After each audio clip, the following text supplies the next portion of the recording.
Hey guys, what's going on? It's your Inland Empire Sabi rideshare driver, and today we're gonna try to do two quick topics into one small video, or possibly um, split them in two. Okay, so this is what's going on, guys. Before, um, yeah, might as well take off the lights here.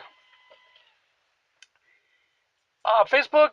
I got a question in my email, and I saw the posting, and I didn't believe it. And they said, "Hey, guess what? Somebody's asking questions regarding an accident, and they're trying to post a picture of in a situation like this. Should we report it?" Wait till you guys see the pictures. But I mean, anyways, I'm gonna go over something really quick here, guys. Just remember, you need to have rideshare endorsement coverage on your auto policy. Okay. Some insurance companies, like Esurance, call it Smart Share Ride, which means you're a ride for hire with either Uber, Lyft, Juno, other platforms, okay? But other companies call it the rideshare endorsement. Okay. So, remember that collision usually get comprehensive and collision together, but collision, your deductible with Lyft is $2,500. Yes. If you didn't know that, you did not read your terms of condition, terms of service, all the little blue, black fine print. But anyways, $2,500. With Uber, your deductible is $1,000. Now, as it states right here, Uber and Lyft provide both liability and collision coverage during the stage. This stage, there's different stages. I'm going to try to put the stages here on the screen. But for collision, insurance comes at a $1,000 deductible for Uber and $2,500 for Lyft. Uber's Lyft insurance usually kicks in when your primary automobile policy insurance fails to cover the damages. Okay, so if you have liability, which is what the state requires. Now, I'm in California, so we'll be referencing California. Liability is what the state of California requires for every vehicle, not just rideshare, but anybody, which means if you injure anyone else's property, vehicle, house, wall, if anybody else gets injured in the other vehicle or during the accident, that's your liability. Then you have your uninsured motorist, which so someone hits you without no insurance, your insurance will cover your vehicle up to I believe it's $2,500, $3,500, and if you have comprehensive and collision, you can actually have a CDW, which is collision deductible waiver. So let's say that you have your comp and collision with your insurance for $250 or $500 deductible. Well, in that case, it's much easier for you to pay that deductible than a Lyft deductible of $2,500. That's something that, depending on your insurance, you're going to have to talk with them and see how that's going to work. It really depends what stage. If it was during online while you're waiting parked, for example, right now let's say I'm online and I'm waiting for a ride, that's stage one.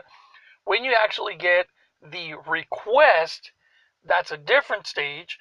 En route, that's a different stage. While the customer rider is in your vehicle, is a different stage. And then once you drop them off, so your policy actually jumps up to 50,000 at the beginning, and up to $1 million commercial liability insurance while you have a passenger in your vehicle.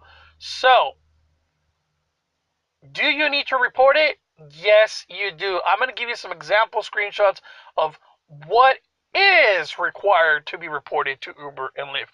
Now, if it's something like the following screenshots where it's a small dent, a small scratch, something minimal where it's strictly cosmetic, it's nothing that is going to interfere mechanically where the vehicle is not safe for you as a driver or a rider. Remember, guys, I'm sure you guys use Uber and Lyft for your family, friends, or even yourself when you guys have your days off, and you have a couple of drinks. You are not. Let's have common sense. What vehicle would you not want to get in yourself or your family that has a certain defect? Go based on that. I mean, if you hear rattling, if the tires are wobbling, I mean, the bumper's falling off, there's only one headlight, it's taped up, something like that, common sense. Now, believe it or not, some people do not know what common sense is. Okay? So, again, it just depends on your auto insurance policy, and it's okay, to talk to your broker or insurance carrier and ask them questions before it's too late. A lot of people do not know. For example, before you were driving with Uber and Lyft, a lot of people didn't know. They stopped driving for Uber and then they're with Lyft and they didn't know that it's a $2,500 deductible. That is ridiculous because I believe the highest deductible here in California for comprehensive collision is $1,000 if I'm not mistaken, and the minimum is $250. So why Lyft would make it $2,500? Well, that's just another tactic to kind of push you into fixing the car on your own. They can just rub it off and because think about it. Honestly, guys, who of you, who of us, who of me has right now $2,500 just laying around right there. Just laying around. Not many people. So $2,500 in your pocket for a collision deductible waiver is gonna hurt a lot. Guys, this is your Alien Empire Salvi rideshare driver. Like always, like, share, subscribe. If you have any questions, please email me, message me via Facebook, via YouTube, and I'll try to get back to you as soon as possible.